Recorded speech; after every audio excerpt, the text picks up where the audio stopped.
Mesdames et messieurs, bonjour à tous et merci de nous rejoindre pour cette autre convocation de la semaine du tribunal de l'actualité. Sur rendez-vous sont donc jugés les faits majeurs de l'actualité entre approbation et condamnation, confirmation, vérité et dénégation, parce que tout simplement nul n'a le droit de condamner qui que ce soit ou quoi que ce soit sans un jugement conséquent. C'est tout un plaisir de vous retrouver sur les ondes de Watt FM, la radio 100% urbaine, la fréquence est 100.8, également sur la télé True TV, accessible sur la TNT du Burkina Faso, partout sur le territoire burkinabé, également sur le bouquet Canal Plus au numéro 254. Ce matin, c'est tout un plaisir de vous retrouver. Nous vous partageons déjà une pensée de William Gilmore Sims qui dit ceci: mieux vaut se tromper en agissant que de refuser d'agir. La stagnation est pire que la mort. Elle est aussi corruption. Bonne méditation en cette journée du 7 juillet 2020, deuxième convocation du tribunal de l'actualité ce matin. Bonjour Geoffroy Vaha, bonjour Ben Abougma. Bonjour Président, bonjour Juge Vaha, bonjour Madame, Monsieur. Bonjour Juge Bougma, bonjour Président, bonjour auditeurs et téléspectateurs. Merci donc à tous les deux d'être à cette émission, le tribunal de l'actualité. Merci également à toute l'équipe de réalisation de cette émission, à la radio qu'à la télé.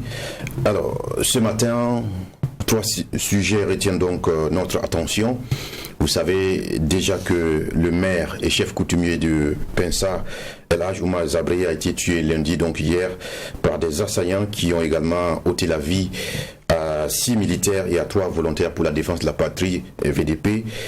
Et on note donc après ce drame qu'il y a une tendance de liquidation de leaders des communautés dans notre pays, puisque vous avez été également témoin de la disparition du maire de Guibo, le maire de Koutougou, l'adjoint au maire de Solane, et on a vu également le maire de Gorgadji et aussi celui de Marcoy qui avait été enlevé un an plus tôt.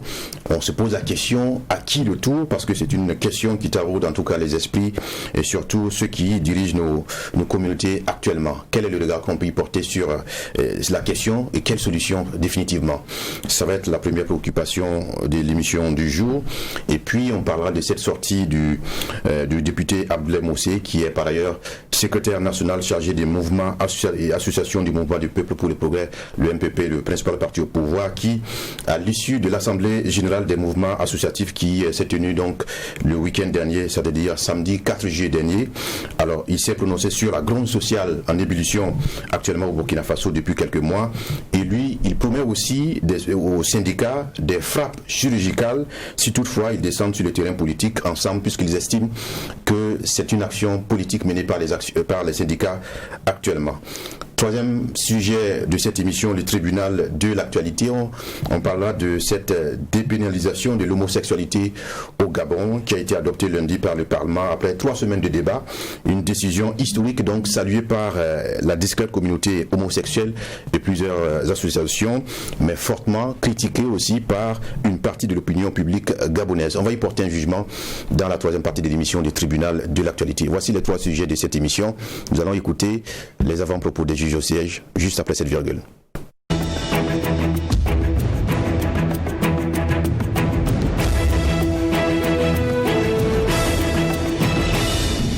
Merci encore une fois de votre fidélité à ce programme. Pour les avant-propos du jour, je me retourne vers Ben Abougma pour entendre les tout premiers. Merci Président. Mon avant-propos va concerner le communiqué manuscrit du maire de Barsalgo qui a circulé sur les réseaux sociaux, partagé à profusion avec chacun selon son orientation, son regard. Puis bon, il y en a qui estiment que pour une mairie, un manuscrit, il pouvait faire mieux. On peut trouver une imprimante à n'importe quel coin de rue et tout. Bon, mais bref, quoi qu'il en soit, c'est la volonté d'informer. Et puis, le canal qui est à votre disposition, vous voulez passer l'information. Je pense que c'est cette volonté-là également qu'il ne faut pas perdre de vue. Barsalgo aussi fait partie des communes en proie donc, aux actions terroristes. Donc il y a cette réalité sécuritaire aussi qui est là, mais aussi la volonté d'un maire de pouvoir communiquer avec ses citoyens. Donc le 2.0 est venu remplacer une autre façon de faire en termes de communication. Il y en a qui ne passent même plus par les canaux traditionnels. Quand le président américain a besoin de s'adresser à un dirigeant de l'autre côté du monde, il passe sur son compte Twitter, il tweet et puis il circule. Alors qu'il y a la télévision, il y a la radio, il n'attend pas d'y aller. Aujourd'hui, pour certaines informations, même pour les droits de réponse, il y a des médias qui sont embarrassés. Est-ce qu'il faut attendre la date pour un bimensuel, il faut attendre la date pour publier ou qu'est-ce qu'il faut faire? Et donc, il y a ces réflexions-là aussi qui sont menées. Donc, chacun utilise le canal qui a à sa portée pour que la cible puisse être effectivement atteinte. Donc, le maire a utilisé les moyens des bords, comme quoi il ne faudrait pas prendre du temps en attendant de saisir, aller imprimer, venir afficher, alors qu'il y a un temps qui est perdu. Pourtant, aujourd'hui nous sommes au 7, si je ne me trompe pas, alors que, oui, nous sommes au 7, alors que ça devait commencer hier.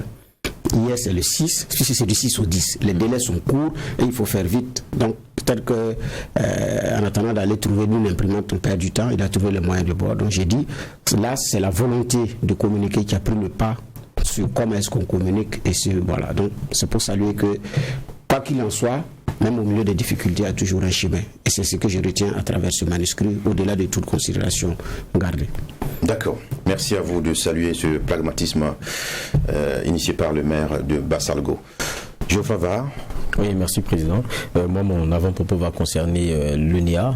L'UNEA qui aujourd'hui est obligé de communiquer tous azimuts pour corriger un certain nombre d'erreurs parce que beaucoup ont été victimes de surfacturation parce que vous regardez vos consommations habituelles, elles n'ont rien à voir avec les dernières factures qui vous ont été données. Moi, je salue déjà la communication qui aujourd'hui, au lieu de rester dans des justifications, on n'en a pas fini, reconnaît clairement les erreurs et parle d'actions correctives et que très vite, notamment les usagers de ces services verront ces corrections-là. Mais en même temps, il y a un petit problème. Il y a beaucoup qui ont payé. Bon, moi je suis de ceux-là. J'ai vu des factures qui n'avaient rien à voir avec celles que j'avais habituellement, mais j'ai payé, après j'ai cherché à comprendre. Mais le problème aussi c'est souvent ça, c'est que l'agent lui-même, vous comprenez qu'il est un peu largué. On vous explique que pendant la période de la pandémie et tout, bon c'est pas encore passé, mais il y a eu des estimations. C'est à base d'estimations que les uns et les autres ont été facturés. Je pense que quand vous devez fonctionner comme ça, c'est bon de communiquer aussi en amont. Sinon après, on se retrouve dans la situation dans laquelle on est. Et moi j'ai eu une réponse qui m'a quand même un peu surpris. J'ai dit, mais c'est vrai que j'ai payé, mais visiblement vous avez fait beaucoup d'erreurs. Et la dame qui me dit que, bon, mais vous n'aurez pas dû payer. Vous aurez dû venir comprendre d'abord. Et puis on m'a dit que sûrement que s'il y a des dépassements, dans mes prochaines factures, je verrai. Mais c'est la question de la correction du préjudice. Quelquefois aussi, il ne faut pas la voir de façon simpliste en se disant que on va vous mettre un acompte pour vos prochaines consommations. Parce que ce que vous prenez pour venir payer vos factures, quelquefois dans le temps précis ici et maintenant, vous en avez besoin pour autre chose. Et donc là, c'est vrai que c'est une action corrective qui peut être salutaire, mais qui a sa limite. Ça, il faut le dire, parce qu'ils ont perçu, il y a un trou perçu chez beaucoup de personnes. Et ça, c'est compliqué à gérer. Mais je dis, au départ, lorsque vous saviez que vous alliez sur la base d'estimation, je pense que vous auriez dû prévenir. Et d'autant plus que c'était une période au cours de laquelle la plupart des Burkinabés n'avaient pas les mêmes revenus qu'ils avaient habituellement, ils n'étaient pas dans la même aisance financière. Et il y avait même il y avait beaucoup de mesures qui avaient été annoncées par le président du Faso qui concernaient l'eau et l'électricité, pour dire que ce sont des charges qui sont pesantes aussi pour les ménages. Et ça vient pour moi annihiler un peu ces choses-là. Et l'UNEA doit faire beaucoup attention, c'est ce que je pense. Mais sa sœur aussi n'est pas si exemple de tout. La sœur, c'est la Sonabelle. D'accord. Pour ce qui est de l'UNEA, on apprend qu'on a suspendu les encaissements pour permettre de corriger les erreurs et puis pouvoir... Mais il y avait un travail en amont qui aurait pu être fait déjà, parce que les plaintes, et je me rappelle le jour où j'étais allé, après avoir réglé ma facture, les plaignants étaient tellement nombreux. J'étais même surpris de voir que je payais, il y avait pratiquement pas de fil quand je payais, mais il y avait des fils ailleurs. Et c'est lorsque je voulais comprendre. En fait, tout le monde était venu comprendre, j'avais pas compris ça. D'accord. Merci donc à tous les deux pour ce regard sur l'actualité à travers vos avant-propos. Affaire enrôlée à présent, on va parler de la disparition, sinon l'assassinat de El Hadj Souleymane Zabri, dont le corps corps a été retrouvé sans vie après une embuscade à lui tendue par donc des hommes armés. Et on apprend également que une patrouille de l'armée qui a également été fait l'objet en tout cas d'une autre embuscade dans les environs et coûtait la vie à 6 militaires et à 3 volontaires pour la défense de la patrie. Une situation qui s'ajoute à la disparition d'autres personnes, figures de représentation de l'État burkinabé ou des communautés. Et du coup, on voudrait se poser la question ce matin, quel est le regard qu'on peut y porter, quelle est la réponse définitive, parce que c'est une situation des plus inquiétantes qui soit. Ben Abougouman, on commence par vous. Une figure donc de la résilience, de la résistance, on va dire comme ça, qui tombe aujourd'hui. Qu'est-ce que cela vous inspire pour commencer? Oui, une figure qui rappelle le chef du village de Yirgou, et une figure également qui rappelle le député maire de Guibo. Voilà, donc ce sont des figures symboles de la résilience, comme vous l'avez dit, symboles aussi de la résistance, aussi comme vous l'avez dit. Donc symbole en même temps du parapluie protecteur de toute une communauté et de toute une localité qui se dit, bon, le leader n'a pas fléchi, et donc ça peut toujours aller. Et donc quand ces symboles-là tombent, effectivement, ça crée un vide, ça donne des appréhensions, les doutes s'agrandissent, la peur s'installe davantage. Donc il y a ces éléments-là également qui ne facilitent pas la tâche dans la capacité des populations à pouvoir tenir face à la menace. Donc, et quand ces symboles-là partent, effectivement, il y a un vide qui est laissé. Mais en même temps, ce vide, c'est aussi parfois des moments de représailles, compte tenu des symboles et de la figure, et pour ne pas dire la trempe de la personnalité. Donc il y a ces représailles-là parfois qui viennent en réponse à ce qui s'est passé. Donc j'ai dit bien, Yirgou c'est un cas école par rapport à ces représailles. À Arbinda on a vu pareil. Et donc, c'est aussi le risque en la matière. Et donc, c'est de dire que c'est déplorable. La situation est déplorable. Et puis bon, quand on arrive également à ce que les leaders soient la cible exécutée de cette façon, ça ne fait aussi qu'agrandir la colère. Ça aussi, il y a cette réalité qui est là. Une colère légitime qui est aussi de venger le disparu, mais aussi de bander davantage les muscles. Et c'est là où, effectivement, que la qualité des hommes commence à se faire sentir. C'est-à-dire qu'à partir de ce moment aussi, les populations se disent ce n'est pas le moment de baisser les bras, ce n'est pas le moment de pleurer. Comme quoi on ne pleure pas les héros, on récupère le flambeau, on ne pleure pas les combattants, on les ensevelit dignement, on célèbre dignement leurs funérailles, on récupère le flambeau et on continue la lutte. Et donc, je pense que ça sonne en même temps comme une occasion de résilience, une occasion de résistance pour dire oui, nous sommes touchés, mais on n'est pas couché. Voilà, donc on a fléchi, on n'est pas tombé. Et donc, je pense que c'est cette capacité des populations à pouvoir se retrouver à l'intérieur d'elles-mêmes, se replier sur soi pour retrouver de l'énergie et de la force pour avancer. Je pense que c'est beaucoup plus là l'essentiel, parce que bon, comme c'est déjà fait, c'est fait. Et donc, c'est pas des populations aussi qui sont dans une localité où il faut passer son temps aussi à se lamenter, parce qu'il est tout un symbole. C'est un chef, il est maire, et donc c'est en même temps un symbole de toute une communauté sur le plan administratif et sur le plan traditionnel. Et leader religieux, donc El Hadj, vous l'avez dit, donc c'est tout un... C'est un chef coutumier. Voilà, chef, El Hadj, et en même temps maire. Donc, ça dit que il n'y a que 3 communautés déjà qui se retrouvent en lui, sur le plan administratif, sur le plan traditionnel, on n'est pas du coutumier, mais aussi sur le plan de la religion islamique. Donc, il y a ces entités-là qui se retrouvent également touchées. C'est pourquoi j'ai dit il y a cette résilience et il y a cette convergence des énergies qui normalement devraient pouvoir rebondir pour pouvoir faire face à la situation, plutôt que de continuer dans la lamentation, comme on le dit. Les combattants, on les encivilit dignement, on récupère le flambeau et puis on continue la lutte. C'est tellement bien dit, on ne pleure pas les héros, on récupère le flambeau, mais en même temps, ceux qui sont les visages de la lutte, quand ils tombent, c'est un coup dur pour ceux qui restent véritablement. C'est plus qu'inquiétant, Geoffroy Var. C'est très inquiétant, parce que quand vous voyez, c'est quelqu'un qui s'était entouré quand même d'une garde, donc il avait pris quelques précautions. Et vous tombez dans une embuscade, le corps est tiré et vous le retrouvez criblé de balles, c'est juste un message aussi qu'il veut l'envoyer. c'est une terreur qu'ils veulent partager. Et ça fait que c'est terrible. Mais on pense déjà à la famille du maire et de ceux qui sont tombés aussi avec lui, parce qu'on parle de VDP et de FDS. C'est ça qui fait vraiment mal. Vous voyez, c'est ça qui fait vraiment mal. Mais derrière aussi, pour moi, il y a beaucoup de questions qu'il faut se poser. Parce que maintenant, on a ce genre d'incursions, ce genre d'embuscades là qui se font, on va dire, dans le pays. C'est-à-dire à l'intérieur même, on n'est plus trop dans les frontières où on tape et puis on se replie, on va ailleurs et puis ça devient un peu plus compliqué. Mais on tape et on se fond dans la masse. Où? On se fond où? C'est des questions comme ça qu'on se pose. Comment ils arrivent à s'organiser, à frapper et puis disparaître? Si ce n'est qu'ils ne restent parmi nous.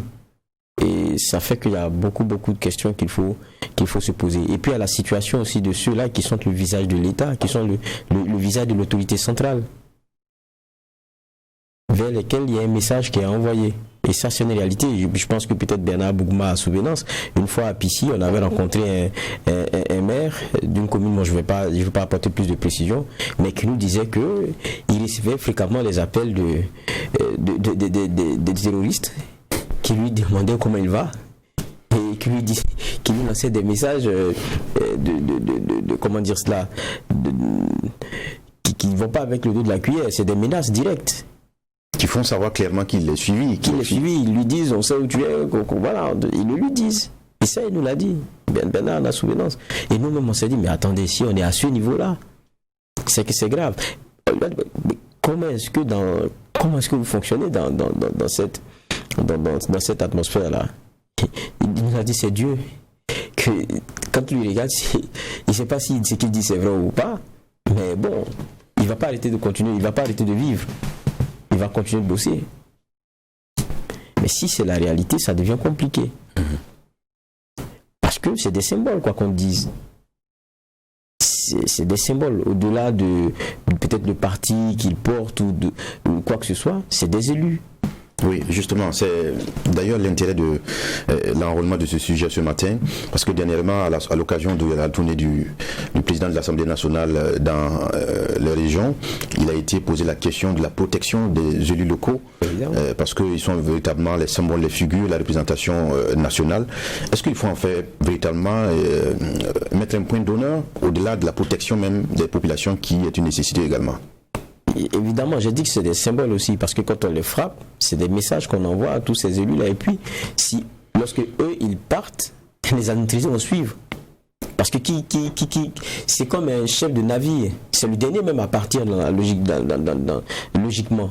Mais si c'est le premier à quitter les localités, attendez voir ce que ça devient l'absence de l'État. Ça, c'est très clair. C'est le message qu'il y a. Parce que celui qui en est le symbole, lorsqu'il est parti, qu'est-ce qu'il reste à faire? Vous vous sentez sans protection.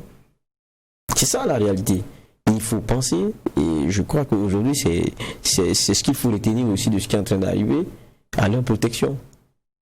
Il faut penser à leur protection. Parce que le message que ces personnes sont en train d'envoyer, je pense qu'il est assez clair.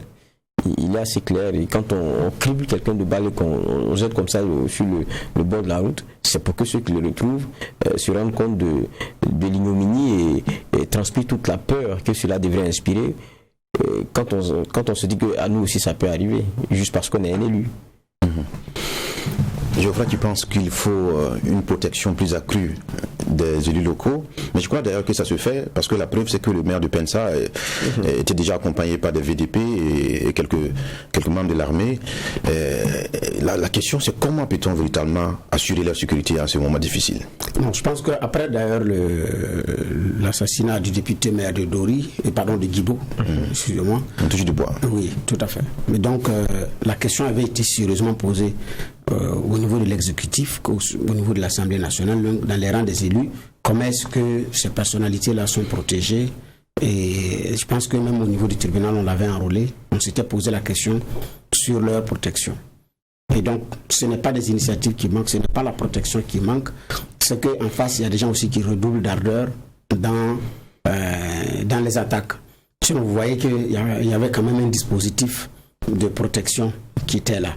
Et donc, tout comme, c'est vrai que comparaison n'est pas raison, c'est comme l'attaque du convoi sur la mine de Bungu, où il y avait effectivement tout un dispositif militaire et tout même avec cela, ça n'a pas empêché que l'attaque puisse effectivement avoir lieu. Donc, je pense que ce n'est pas qu'il n'y a pas un dispositif qui accompagne, c'est comment est-ce qu'on anticipe maintenant. Et là, c'est un travail de renseignement qui va fonctionner, anticiper pour savoir est-ce qu'il y a une attaque prévue, il n'y a pas d'attaque prévue, est-ce qu'il y a une mine, il n'y a pas une mine. Je pense que c'est beaucoup plus des questions d'anticipation.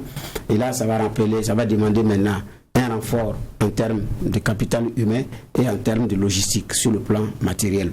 Donc je pense que c'est beaucoup plus la langue. Et surtout la coopération des populations. Justement. Et là, la coopération de la population, ça c'est certainement en lien avec les services de renseignement. Donc l'enjeu maintenant est beaucoup plus à ce niveau sur comment est-ce qu'on arrive à anticiper. Parce que là, c'est d'empêcher que l'attaque ait lieu. C'est d'empêcher que l'embuscade puisse se tenir. Et là maintenant, ça demande, comme je l'ai dit, un autre niveau de travail et un autre niveau de compréhension et d'implication des populations. Donc s'il y a cette bonne intelligence, ça peut marcher. À défaut, ça va être très difficile parce qu'en fonction du nombre de vos hommes et de la logistique avec laquelle vous sortez, celui qui est en face aussi se prépare en fonction. Et donc ici, ça demande un autre niveau de collaboration de la population. Je pense que c'est l'anticipation qui peut permettre effectivement de pouvoir résorber les attaques. Quand on regarde comment les choses se dessinent, est-ce que on se pose bien la question à quand la fin? Non, mais à quand la fin, c'est je crois que c'est à quand peut-être le moment où on aura le déçu sur ce terrorisme-là. Ce sera ça la fin. Parce que aujourd'hui, regardez, au fil du temps, les cibles elles changent selon les besoins du moment et selon le message qu'ils veulent envoyer. À un moment donné, lorsque l'accent était mis sur le caractère de l'implication des populations, donc le caractère inclusif de la sécurité, on parlait des VDP, il y avait beaucoup d'appels, on entendait des jeunes qui disaient on veut être partie prenante dans cette affaire-là, c'est les marchés. Et quand il y a des replis, les gens qu'on voit sur des voies, on tire sur tout le monde. Ça a été cela. À un moment donné, c'était en pleine messe les dimanches qu'on venait frapper. Ou bien, ça a toujours évolué. Et après, c'était des camps aussi. Donc, ça a toujours évolué. Et ça, au gré des intérêts du moment, au gré du message qu'ils voulaient envoyer. Aujourd'hui, c'est plutôt les élus locaux qui sont la cible. Je me rappelle du maire de Ouagadougou, je pense que c'était lors d'une rencontre voulue avec le président du Faso sur la question de l'implication des maires dans le retour de la paix, notamment dans leur région. Le maire de Ouagadougou rappelait cela et dit que c'est l'élu est en première ligne pour ce qui est de ce combat-là. Mais ça a tout son sens. Quand on dit en première ligne par rapport à ce combat, ça veut dire qu'il est le symbole de beaucoup de choses. Sa présence, c'est la présence aussi de l'État. Donc le toucher, c'est toucher le symbole, c'est toucher ce qu'il représente. Et donc aujourd'hui, c'est vrai que c'est une question qui est difficile parce que comme le disait Bernard tout à l'heure, vous êtes dans une situation d'insécurité tellement forte que mobiliser peut-être vos forces sur quelqu'un, ce n'est pas seulement que ça, mais même lui, sécuriser, il pense à ses populations. Logiquement, un bon maire, un bon élu, c'est ça. Comment faire de sorte à ce que tout ce qu'on apprend, parce qu'à des kilomètres, vous vous rendez compte qu'à tel village, les gens commencent à se déplacer pour venir. Parce que là-bas, ça ne va pas. On commence à menacer. Ça, c'est compliqué. Donc, il y a une réponse structurelle à apporter. C'est pas seulement que de dire, bon, les élus sont la cible, je dis, qu'est-ce qu'on fait? Non. Quelle est la réponse qui est donnée au terrorisme aujourd'hui? Vous avez vu le dernier rapport de Présimet, vous voyez que la question de la sécurité, c'est la préoccupation de tout le monde. Évidemment. C'est la préoccupation de tout le monde. Et dans cela, quelle est l'offre de celui qui est au pouvoir? Quel regard on peut avoir là-dessus? On a des consultations électorales qui arrivent. Au lieu de rentrer dans les bagarres des chiffonniers, quelle est votre offre sur la question de la sécurité, parce que c'est la grande question aujourd'hui, c'est ce sur quoi les Burkinabés vous attendent. Vous dites oui, les gens sont incapables. Vous voulez faire quoi? Qu'est-ce que vous pensez que vous pourrez faire? Il faut une claire lecture de ce que vous proposez. C'est ça pour moi peut-être. Ça va être le véritable enjeu pour ces élections. C'est ça le véritable enjeu, c'est pas les bagarres de chiffonniers. C'est de dire l'autre ne fait pas bien, oui, mais vous proposez quoi? Si pour lui ça ne marche pas, et en quoi est-ce que ça ne marche pas? C'est ce que les Burkinabés aujourd'hui veulent entendre. C'est ça le plus important aujourd'hui, parce que c'est pas du haut de moyen que je m'y mette et qu'on vive toujours la même situation. Quel est le diagnostic que chacun fait de la réalité aujourd'hui, de la situation que nous traversons? Parce que, quoi qu'on dise, au remède, d'abord vient le diagnostic et le bon. Sinon, vous tapez à côté. Alors, Bernard, Geoffroy ouvre la brèche pour parler des enjeux des consultations électorales au Burkina Faso. Si la question sécuritaire va être le cœur du débat, est-ce qu'il y a véritablement une attente forte vis-à-vis des hommes politiques sur la question? Parce que pour bon nombre de Burkinabés, il n'y a pas véritablement de formule magique que peut proposer un homme politique pour sauver le Burkina Faso. Ça va être effectivement difficile pour un homme politique de dire j'ai la formule magique. J'ai la formule magique, ça va être très difficile parce que les implications vont au-delà de ce que nous avons. Et la formule devrait partir des résultats du diagnostic, comme l'a dit Geoffroy. Alors que vous prenez le contexte burkinabé, vous savez rarement qui a attaqué et pour quel motif. Est-ce que ce sont des attaques djihadistes, donc sur le fondement religieux ou bien de toute autre nature que ce soit? Est-ce que c'est à des fins de déstabilisation politique? Est-ce que c'est des velléités d'indépendance sur le plan géographique, une autonomie ou une certaine indépendance qui ne dit pas son nom? Ou bien. C'est vrai que certaines attaques ont précisé les mobiles, comme l'attaque de l'état-major, où le communiqué disait que l'ancien régime avait su gérer sa relation avec. Donc, et ça n'avait pas manqué effectivement que les uns et les autres regardent dans une autre direction. Mais la réalité, c'est que ce ne sont pas les seules entités aussi qui attaquent. Et donc, pour certains spécialistes du domaine, il n'y a que des anciens braqueurs, des anciens coupeurs de route, comme on les appelle dans le milieu de la sécurité, se sont convertis dans cette affaire-là. Et donc, c'est toujours des hommes armés non identifiés, mais en réalité, parfois, c'est aussi des faits de braquage pour les animaux ou les commerces et tout. Donc, il y a maintenant du tout là-dedans. À partir de ces moments-là, quelle est la formule magique que vous déposez? Pour solutionner quoi? Il y en a qui parlent de dialogue, oui. Mais pour discuter avec qui et pour faire quelle offre? Quand IBK, avec sa bonne foi, a proposé effectivement de dialoguer, la perche qui a été tendue a été saisie par Yagagali, mais la condition on la connaît. Je suis d'accord pour discuter avec vous, mais avant toute chose, il faut que l'armée française plie bagage. Est-ce que le Mali est prêt aujourd'hui parce que l'armée française plie bagage avant que les négociations ne commencent? Et c'est quel genre de négociations déjà qui commencent avec des préalables de ce genre alors que les négociations ne sont pas encore entamées? C'est-à-dire... Et le projet, moi, à peine l'idée germée. Votre offre, je n'en veux pas. C'est tout ce que ça veut dire comme réponse. Donc à partir de ce moment, même l'offre de dialogue, il faut réfléchir par deux fois avant effectivement de faire l'offre. Et au Mali, au moins l'identité de celui avec qui on veut discuter est connue. Maintenant, il y a des conditions, des préalables qui viennent, qui sont difficiles à accepter. Mais ici, pour le moment, vous discutez d'abord avec qui? Le visage qui était très bien connu, c'était Malam, de Ansarul Islam. Et aujourd'hui, il n'est pas seul. Il n'est plus, en tout cas, ce n'est plus lui qui commande. Pour les services de sécurité, il n'est plus. Mais ce n'est plus seul Ansarul Islam qui attaque. Donc, il y a des relais qui répondent jusqu'au Mali, que ce soit à l'Est ou au Sahel, pour peu qu'on lise les travaux d'enquête là-dessus, ou le livre qui a été publié par notre confrère du journal L'Événement, de Serge Poulon. Donc vous avez des pistes. Donc à partir de ce moment-là, vous parlez avec qui? J'ai dit, mais vous faites comme offre sur la table en termes de garantie? Vous offrez quoi pour que ça cesse? Et donc même là, il faut trouver une alchimie. Ce qui fait que même les hommes politiques restent prudents par rapport à la formule, je dis bien magique, parce que chaque formule comporte ses limites. La région de l'Est était déjà une région en proie aux attaques à main armée. il y a eu plusieurs opérations de ratissage dans cette zone. Des forces de défense et de sécurité sont tombées du fait des braqueurs. L'on se rappelle de la compagnie de transport qui avait été attaquée et les policiers y sont restés. Donc en fait, c'était déjà une zone difficile. Le terrorisme est venu compliquer davantage la situation. Vous voulez accéder sur le gros fauteuil de Kosiam et vous faites dans le populisme en termes de propositions de solutions, vous pouvez être très vite rattrapé. Et donc ce qui fait que il y a difficilement des hommes politiques qui affichent une formule. Chacun dit je vais trouver une solution à la question sécuritaire si je suis élu. Mais quelle est la solution?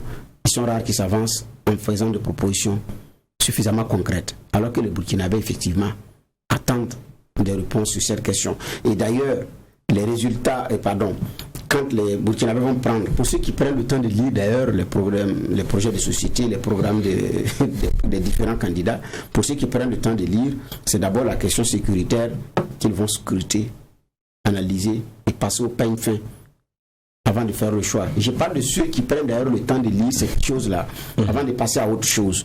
Et ils vont même plus regarder les questions de développement, c'est d'abord la question sécuritaire qui va intéresser et ensuite les questions de bonne gouvernance qui vont suivre. Le reste là, c'est pas aussi évident. Donc, alors que c'est une question qui est très très attendue aujourd'hui. Et donc, comment est-ce que les hommes politiques vont s'y prendre? Nous allons attendre de voir leur projet de société, leur programme. Je dis bien pour ceux qui croient au projet de société, au programme, pour regarder comment est-ce que ça va se faire. Pour le parti au pouvoir, ce n'est plus difficile parce qu'ils sont au pouvoir et les Burkinabés apprécient déjà comment est-ce qu'ils ont fait et sauront tirer les conséquences. Je parle de ceux qui ne sont pas au pouvoir et qui viennent maintenant avec leurs solutions. Voilà. Donc, par rapport à ceux qui sont déjà au pouvoir, l'on a une idée de comment est-ce que la situation a été gérée et chacun tire les conséquences selon son regard à l'aune des résultats. Mais maintenant, pour ceux qui sont dans l'antichambre du pouvoir et qui sont en train de concocter leurs solutions, là on attend de lire et d'en savoir davantage. Oui, et c'est vrai que j'ouvrais la brèche pour ce qui est des élections et de ce que, notamment ceux qui candidatent proposent sur ce chapitre-là. Mais au-delà de cela, ils vont faire campagne. C'est dans ce contexte-là qu'ils vont faire campagne. Avec la probabilité d'aller dans des zones où ils pourraient vivre ça. Ou de ne pas y aller. Ah ouais, ça pourrait être le choix. Et là aussi, on saura les risques qu'ils sont prêts à prendre pour aller voir des Burkinabés. Parce qu'il y en a qui sont là-bas et qui attendent qu'on vienne leur parler de leurs préoccupations, à savoir celles sécuritaires et autre chose. Donc quand vous ne pouvez même pas venir vous tenir devant eux parce que vous avez peur du chemin à emprunter, ça veut dire qu'il y a un problème. Ce sera dans ce contexte-là. Quand on dit oui, il faut aller aux élections, oui, il faut faire ceci, oui, il faut faire cela, ça sera dans ce contexte-là. Et récemment, il y a le président du Faso qui était dans la région de la localité de Djibo. Il y allait par hélicoptère. Beaucoup y voient aussi une anticipation parce que c'est pas évident qu'à l'occasion de la campagne, il pourra effectuer les déplacements et de quelle manière aussi. Est-ce que c'est votre analyse aussi? Non, c'est ce que je dis. Je dis que la campagne, si les gens veulent un maillage du territoire, ils veulent être dans les zones au moins où on peut avoir accès, où tout le monde n'a pas fui. Ça veut dire s'il y a des gens qui y sont, c'est que vous devez pouvoir leur parler. C'est des Burkinabés que vous voulez voir voter pour vous. Il faut aller à la rencontre de ces personnes-là. Il y a des chemins que vous allez emprunter. Et j'ai dit, c'est un enjeu. C'est une réalité à prendre en compte. Ça sera dans ce contexte-là. Et je suis sûr que les gens feront leur choix en regardant aussi toutes ces choses. Et tout à l'heure, Bernard, dans son analyse aussi, disait qu'il n'y a pas de formule magique parce que toutes les propositions ont leurs limites. Mais pour des candidats probables à cette élection-là, on a une tendance de ceux qui pensent qu'il faut mettre la négociation au devant. Qui s'ajouterait peut-être à la formule militaire. On pense à Dossé Sima, à Pascal Dossé Sima, on pense au CDP de Idi Komboyego, entre autres, qui pensent qu'il faut des négociations aussi souterraines pour pouvoir mettre terme à cette situation-là. Est-ce que pour vous, c'est la solution? Moi, je pense que pour négocier, il faudrait qu'autour de la table, vous puissiez vous identifier. Et c'est peut-être ça un peu le problème au Burkina. Vous allez discuter avec qui? Bon, autour de la table, on aura les visas de nos scènes politiques, l'organisation de la société civile, et puis après, ceux qui nous attaquent, mais ceux qui attaquent, il y en a qui, il n'y a même pas de revendication. À un moment donné, vous vous demandez qu'est-ce qui vous arrive et qui. Dans ce cas de figure, c'est difficile. C'est vraiment difficile. Parce que qui dit négociation dit personnes identifiées et qui s'assument relativement à un problème et qui viennent à une table avec des revendications qui sont mises sur la table. Décider de faire des négociations sur les questions de terrorisme, on va voir qui va venir se déclarer pour venir faire des négociations parce qu'il y a un camp et il y a un autre. Qui se déclarera pour? Est-ce que les tireurs de ficelles ne sont pas connus? Parce que quand M. Simon Compaoré était ministre en charge de la sécurité, il disait que ceux qui nous attaquent sont connus. Et beaucoup de Jusqu'à présent, on a même reçu sur le plateau, on a dit de nous donner de façon très claire peut-être quelques noms, des choses. Je ne sais pas si on en a eu. Hein. C'est ça la réalité. Au fond, vous allez discuter avec qui? Peut-être que ceux qui proposent là ont peut-être des idées plus intéressantes là-dessus. Mais je dis, c'est peut-être la limite objective de cette proposition. C'est vrai qu'il y a des pistes qui sont possibles, mais je dis, il y a une limite objective. Il faut discuter avec qui là. C'est ça la grande question. Quand vous leur demandez, à la fin, on va discuter avec qui, voilà où commence le problème. Sinon, c'est clair que on a pris le cas du Mali tout à l'heure que Bernard est en train d'évoquer. Vous avez dans l'évolution même de la crise, il y a eu des revendications qui sont celles de territoire et autres. Et ça, ce sont des dynamiques assumées. Au Burkina, on n'est pas dans cette réalité-là. Et ça devient un peu compliqué. C'est-à-dire, même si il y a des lésés ou des gens qui sont dans une dynamique quelconque et qui l'assument, vous pouvez dire au moins, bon, pour vous, qu'est-ce que vous voulez? Parce qu'on sent que vous êtes un peu enclin à aller de l'autre côté juste parce que vous vous trouvez plus proche relativement aux intérêts qui sont les vôtres, ils vous proposent mieux. Mais qu'est-ce qu'on peut discuter? Parce qu'on veut que vous reveniez dans la République, c'est un peu ça. Mais ici au Burkina, vous allez dire quoi avec qui? Et sur quoi? Mais Bernard, est-ce que c'est pas parce que on n'est pas dans la dynamique et la disposition de négociation et de discussion qu'on n'a pas un interlocuteur? Non, pas forcément. Le Mali a un interlocuteur, entre griffes. C'est clair, qui n'était même pas dans le giron des terroristes au début de la crise malienne. Au début de la crise malienne, il n'y était pas. Il a été reçu à Ouaga dans le cadre des négociations. Djibril Bassoli est allé, il a rencontré. En ce moment, parce qu'il y avait deux groupes qui avaient été identifiés. Le groupe les entités politiques et puis les entités qui sont beaucoup plus dans la rébellion ou dans du djihadisme, hein, clairement dit et clairement assumé par ces mêmes qui disent nous faisons du djihadisme, ça c'est eux qui l'ont dit. Donc c'était pas des attaques terroristes, pour des attaques terroristes c'est fondé sur quelque chose, ils l'ont dit et assumé. Et donc les émissaires pour la négociation, donc de Ouagadougou pour la négociation, ont clairement identifié le groupe. Donc discuter avec les entités politiques que sont le MNLA et les autres groupes, dont Iya Gagali. Et c'est dans ce sens-là que vous avez des images de Djibril Bassoli avec ce monsieur qui fait le tour de la toile, mais qui c'est clairement dans ces conditions de négociation formellement identifiées avec des revendications claires sur la table qui sont des revendications territoriales. Quand les groupes armés se sont retrouvés à Kidal, qu'est-ce que le représentant de la France qui a rentré à la rencontre a lâché? La suite, on la connaît. Il a dit les représentants de Bamako, non? Ça lui a coûté son poste. La suite, on la connaît. Mais là, c'est des gens qui sont formellement identifiés avec des revendications claires sur la main. Maintenant, ceux qui font l'offre, effectivement, de la négociation partent du principe que toutes les guerres finissent autour d'une table. Là, on est tout à fait d'accord. Maintenant, je dis bien, c'est avec qui on discute et pourquoi et qu'est-ce qu'on concède. Et maintenant, pour des gens qui étaient dans le braquage, qui se sont reconvertis en terroristes entre griffes, ils ne viendront pas à une table de négociation parce qu'ils veulent l'interrompre pour continuer leur banditisme. Il n'est pas dans une question de religion, ni dans une question de revendication territoriale. Il veut un endroit pour continuer de faire son trafic. C'est des narcotrafiquants, ils veulent un espace de non-droit pour continuer de faire leur trafic. Sécuriser l'espace même, ça ne les arrange pas. Mais est-ce que ce type de situation n'est pas facilement gérable? Oui, c'est facilement gérable. Il n'y a pas d'idéologie derrière. Lui, il a besoin d'un terreau. Il n'a pas besoin du territoire. Ça ne l'arrange même pas que ce soit organisé et bien géré. Il a besoin d'un terreau fertile pour continuer de faire ce qu'il faisait avant. Donc, je pense qu'il y a cette situation. Mais ceux qui font l'offre de dialogue, peut-être aussi qu'ils ne nous disent pas qu'ils connaissent par quel bout attraper. Et donc, ils devraient également être davantage précis par rapport à leurs éléments de l'offre de dialogue. Je pense que c'est aussi d'être beaucoup plus précis dans ces conditions. Sinon, nous sommes dans une situation très délicate. Les enrôlements vont se faire. Il y a des zones où c'est par hélico. Est-ce que les candidats iront par hélico pour battre campagne? Ou bien ils vont passer par la route pour aller battre campagne vers des populations par qui l'opérateur de kit a débarqué par un hélico? C'est d'abord l'opérateur de kit, un jeune burkinabé qui est venu comme opérateur de kit et qui espère aussi avoir un peu d'argent pour continuer de survivre. Lui, il vient en hélico. Et celui qui vient solliciter vos voiles, il va venir comment? C'est celui qui passera par la route. Est-ce qu'il prendra le risque?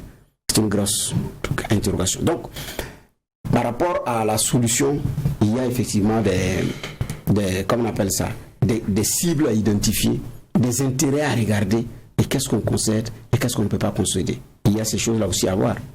Oui, mais moi je crois aussi que le tout n'est pas forcément de cibler des groupes d'intérêts avec lesquels il faut discuter, mais c'est quels sont les intérêts.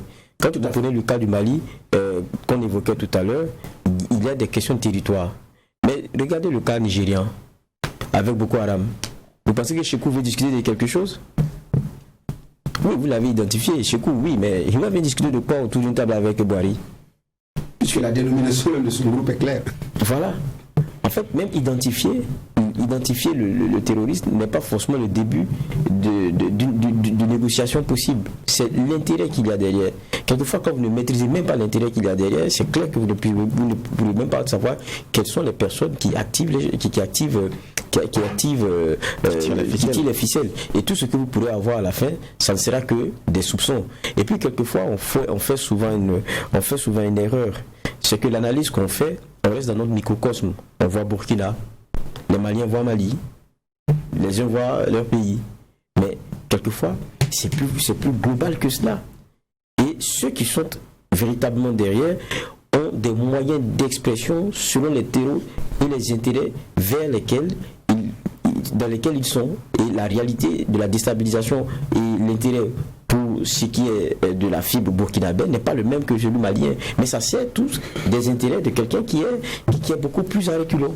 Mais il ne va jamais venir à visage découvert discuter avec vous parce qu'il vous met dans une situation qui permet à ses affaires de prospérer, qui permet de continuer et de nourrir au fond sa volonté première. Et ça, c'est ça qui est un peu compliqué chez nous.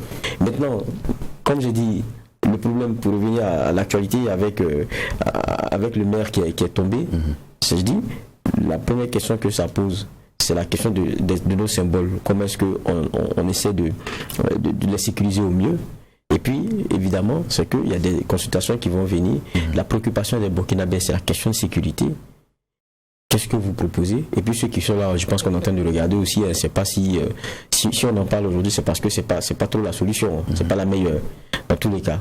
Et puis le dernier, c'est là, vous allez faire campagne. C'est dans ce contexte-là. Et vous n'allez pas rester au loin pour dire, je vous promets la sécurité, vous serez en paix quand je serai voté, votez-moi. Non, ça va pas marcher. D'accord. À travers donc ce sujet, nous rendons hommage au maire de Pensa, tombé donc dans la journée d'hier. Et il nous passe le flambeau, c'est un héros, il nous a rendu fiers à travers son courage pour la résistance face à cette idée terroriste.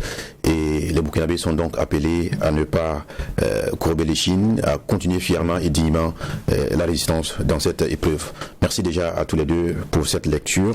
On va maintenant parler de l'animation de la vie politique au Burkina Faso avec donc l'actualité des partis politiques, puisque le samedi 4 juillet dernier était en assemblée générale les mouvements associatifs qui soutiennent la candidature du président Roch Marc Christian Kaboré, et on avait la présence du député Abdoulaye Moussé qui était donc qui est le chargé national des mouvements associatifs du parti au pouvoir. Alors, il a fait une analyse de la situation, notamment la grogne sociale qui est en ébullition depuis quelques mois déjà. Il a promis aussi aux syndicats des frappes chirurgicales, si toutefois ils descendent sur le terrain politique ensemble. Ils ne vont pas leur faire du cadeau, parce que pour lui, nous disons que les syndicats sont en train d'abuser de nos travailleurs, ils sont en train de rendre paresseux l'administration burkinabé, ils sont en train de détruire l'administration burkinabé, et nous pensons qu'il y a un moment pour travailler, un moment aussi pour revendiquer. On ne peut pas passer du mois de janvier à décembre à revendiquer, en train de bloquer donc les hôpitaux, en train de bloquer les recettes publiques, en train de bloquer les différents concours et examens. Je crois que trop, c'est trop. Ce sont donc les propos que nous pouvons en tout cas retrouver sur les différentes plateformes des médias, partagés par WattFM, donc, que nous avons repris ce matin.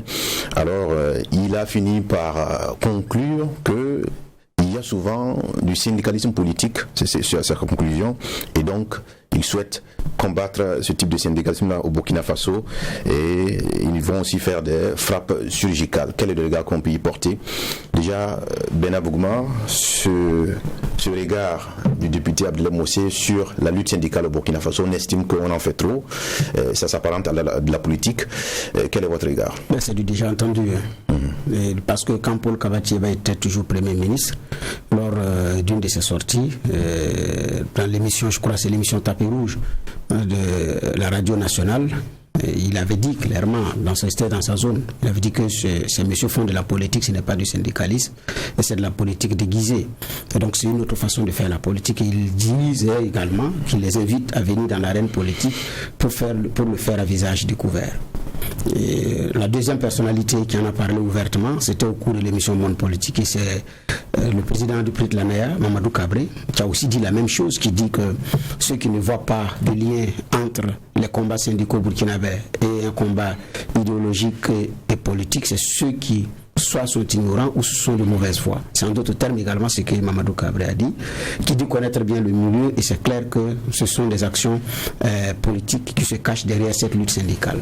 La troisième personnalité de référence en la matière, c'est Souman Touré, qui a aussi dit à l'émission Monde Politique aussi, qu'il y a un lien clair et établi entre la lutte politique et la lutte syndicale, et d'ailleurs ils en avaient utilisé du temps du PAI, donc en utilisant le syndicat pour mener les combats du PAI qui étaient effectivement dans la clandestinité.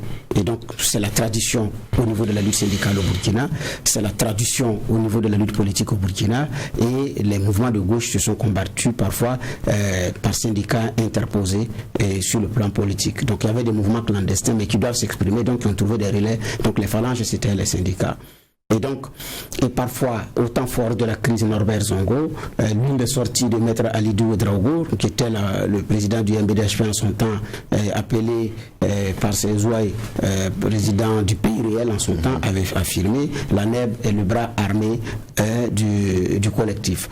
Les détracteurs du collectif en son temps avaient saisi la balle au bon, notamment ceux qui étaient au pouvoir et qui le sont toujours pour certains, avaient saisi la balle au bon pour dire que c'est clairement établi que bon voilà. Donc c'est-à-dire qu'il y a plusieurs personnalités de la scène politique burkinabé qui s'étaient prononcées sur le sujet avec plus ou moins de preuves. Certains ont été des acteurs directs ou indirects, certains savent des choses, d'autres n'en savent pas, mais quoi qu'il en soit, elles sont nombreuses, ces hommes politiques qui avaient ils sont nombreux, ces hommes politiques qui avaient déjà affirmé ce genre de choses. C'est pourquoi j'ai dit il n'y a pas de nouveauté en la matière. Mais maintenant, moi, en ce qui me concerne, c'est comment, en connaissance maintenant de la situation, si clairement c'est établi que c'est comme ça, c'est comment on agit en fonction. C'est en ce moment maintenant on pourra apprécier votre capacité à pouvoir donner des réponses politiques à des questions politiques, de pouvoir donner des réponses politiques à, comment on appelle ça, à un combat politique déguisé en combat syndical. Je pense que c'est beaucoup plus là que votre mérite va se saluer. Ce n'est pas de dénoncer. Non, on ne peut pas être dans la dénonciation à outrance sans pouvoir proposer des solutions concrètes. Alors qu'il faut proposer des solutions concrètes. À un moment donné, les uns les autres constatent qu'il y a une lutte qui n'arrive pas à se mener, il y a un combat qui n'arrive pas à avoir lieu, et puis c'est un constat. Mais maintenant, s'il faut sortir dire que c'est un combat politique qui se joue en arrière-fond, il y a un combat idéologique qui se joue en arrière-plan, je peux être d'accord, mais quelle est la réponse que vous pouvez donner? L'autre enjeu, c'est que ce combat, supposé politique ou idéologique qui se cache derrière le syndicat, s'appuie sur des faits réels. On a des travailleurs qui ont besoin que leurs conditions de vie et de travail soient améliorées. Est-ce que c'est amélioré? Si c'est amélioré, celui qui s'appuie sur ces questions ne pourra pas, parce qu'on lui dira attention, avec ou sans ton combat, nous avons gagné ceci. Avec ou sans toi, nous pouvons avoir cela. Et derrière toi, tu nous compliques la situation. Donc tu n'es plus légitime à notre yeux, tu ne peux plus incarner le combat parce que nous avons pu obtenir cela sans toi, parce que. Et c'est en fonction maintenant de cette situation que vous inversez la tendance. C'est tout simple. Donc ce n'est pas seulement de les dénoncer, c'est d'apporter des réponses. Si vous apportez les réponses et que les travailleurs n'ont pas d'argument de croire à un message politique déguisé en message syndical, mais vous prenez, vous récupérez la main pour vous avancer. C'est tout simple. Donc, si vous avez pu satisfaire aux revendications légitimes des travailleurs, vous avez pu régler les questions liées à leurs conditions de vie, à leurs conditions de travail, vous passez à une autre chose. C'est pourquoi d'ailleurs la conférence sur le système de rémunération était la bienvenue. Mais là aussi, la suite on la connaît, même ceux qui sont venus de mauvaise foi à un moment donné ont été frustrés par rapport à ce qui a été donné. Alors que sur nos plateaux, se sont défilés effectivement ces syndicats-là, ces leaders syndicaux pour saluer. Qui pour saluer, qui pour mobiliser et qui pour appeler les autres a dit de venir, parce que pour une fois, on aura la justice, on aura l'équité dans le traitement au niveau de la fonction publique. Et sur ce plateau, un des leaders avait dit, pour le même niveau, les mêmes directeurs, en fonction de votre corps, vous n'avez pas les mêmes avantages. Il y en a qui viennent, il a dit, il y en a qui viennent à moto, il y en a qui roulent carrosse. En fonction de votre, alors que vous avez le même niveau de formation universitaire, vous êtes rentré dans le concours avec le même diplôme, donc quand vous sortez, vous êtes au même niveau, mais comme vous ne relevez pas des mêmes ministères, vous n'avez pas les mêmes avantages, et c'est frustrant à la limite. Mais j'ai dit bien la conclusion, on la connaît, les résultats n'ont pas pu aboutir, les participants étaient frustrés. Et donc, là, il y a la responsabilité d'un parti au pouvoir, la responsabilité des hommes et des femmes qui sont au pouvoir, de pouvoir donner des réponses claires et évidentes aux sollicitations des travailleurs. Vous réglez cela, ceux qui font le combat idéologique derrière, le combat politique derrière, n'ont plus de terreau pour pouvoir s'exprimer. Je pense que c'est beaucoup plus là que nous allons apprécier, plutôt que de rester dans une dénonciation qui du reste l'a toujours été lors des sorties de ces hommes politiques. D'accord, je vois déjà que vous êtes en train d'apprécier le fondamental. On va peut-être revenir sur cette sortie de Abdoulaye Mossé, parce que si on en croit son analyse, c'est le président Roch Kaboré qui ménage plus ou moins les syndicats, parce qu'il a dit, nous allons dire à Roch Kaboré de se mettre de côté, et nous aussi nous allons frapper chirurgicalement et on va avancer. Donc tout porte à croire que si les syndicats sont identifiés comme étant des opposants cachés, il faut bien qu'ils descendent dans l'arène politique pour qu'ils soient combattus par ces mêmes frappes chirurgicales tamponnées. Bon, je ne veux pas répéter ce que Bernard a dit déjà, mais je crois que ce n'est pas seulement au Burkina. Nous avons beaucoup copié le modèle. Et ceux même dont on copie le modèle, souvent français et autres, vous verrez ce que le syndicat, dans toute sa panoplie là, est de façon très claire, de façon pluridimensionnelle, politique, idéologique et tout ce que vous voulez. Parce que derrière même, c'est la matière même de certains partis politiques. Ça, c'est une vérité. Maintenant, moi, le problème qui est posé, et je crois que c'est ce qui devrait être la préoccupation peut-être du pouvoir, du régime aujourd'hui, c'est dans ce qui vous est reproché, dans ce que vos partenaires sociaux, parce que c'est comme ça qu'on les appelle, vous apportent comme revendication, quelles sont les réponses que vous donnez, et puis comment est-ce que vous arrivez à manager cela. C'est ça aujourd'hui le plus important. On a vu aussi la sortie du Premier ministre il n'y a pas si longtemps sur la question des syndicats. C'est un peu le même propos. Il faut qu'on arrête et qu'on commence à travailler. On ne va plus permettre les arrêts de travail intempestifs et tout. Oui. On recevait hier ici le porte-parole du gouvernement. Je lui posais une question quand même. Il y a l'opportunité que la pandémie Covid a donnée, parce que tout n'était pas mauvais, à certains pouvoirs, de pouvoir à un moment donné baliser les choses et puis se rapprocher même de ces partenaires-là et puis revoir beaucoup de points d'achoppement et parvenir à discuter, et le temps que la pandémie finisse, qu'il y ait un genre de rapprochement et que les gens se regardent autrement quand on chaîne faïence un peu avant. Vous avez vu en France, avec les gilets jaunes et tout, il y a eu beaucoup de choses qui ont été suspendues. Il y a une volonté claire qui a été celle d'un pouvoir de lancer au moins un message et se dire on a une préoccupation du moment, on va aller à autre chose. Mais pour notre cas, ça a été quoi? Le combat de boxe a continué, sachant que le boxeur qui est en face, qui est le syndicat, il n'a que quelques formes d'expression, soit arrêter de travailler. Pendant la période de Covid, les gens ne travaillaient pas, et puis, ou bien les mobilisations, ils ne pouvaient pas continuer de se mobiliser. Mais qu'est-ce que, si on pourrait dire adversaire, parce que quelquefois quand on regarde, c'est comme ça qu'il se comporte. Lui, il a continué de boxer, il envoie des coupures de salaire, il envoie ceci, il envoie cela. Mais vous pensiez que quoi? Qu'après, qu'il y ait l'opportunité maintenant de pouvoir sortir, qu'ils ne sortent pas. Quel climat vous avez pu asseoir pendant toute cette période-là? Lorsque les sorties du président, les sorties des ministres, la question syndicale était montrer que ça n'existait plus. Ils vous attendaient avec leur goudin au tournant. Maintenant, voilà, vous devez tourner. C'est ça la réalité. Et d'ailleurs, hier, on nous disait qu'il y a une correspondance qui a été adressée dans le sens du dialogue à la coalition. Il y a la réaction des syndicats, ils disent qu'ils n'ont jamais rien reçu comme de dialogue. Peut-être que c'est juste dans la tête du gouvernement parce qu'eux n'en ont jamais vu l'expression. Mais c'est la réalité, nous sommes tous aussi, quoi qu'on dise, on regarde cette scène-là. On n'en est pas forcément acteur, bon, on vient toujours voir ce qui se passe, on rencontre et tout, et à la vérité, c'est bien de crier et hurler les brancards, mais bon, il faut dire la vérité, qu'est-ce que vous proposez? Comment vous gérez cette fronde sociale? Nous sommes acculés pour rendre l'antenne. Merci déjà à tous les deux. On va dire que le dernier sujet va connaître un renvoi pour un autre jour pour jugement. On s'arrête là pour aujourd'hui. On vous retrouve demain mercredi pour la 3e convocation du tribunal de l'actualité. Que la paix nous fasse la guerre, que la guerre nous fasse la paix.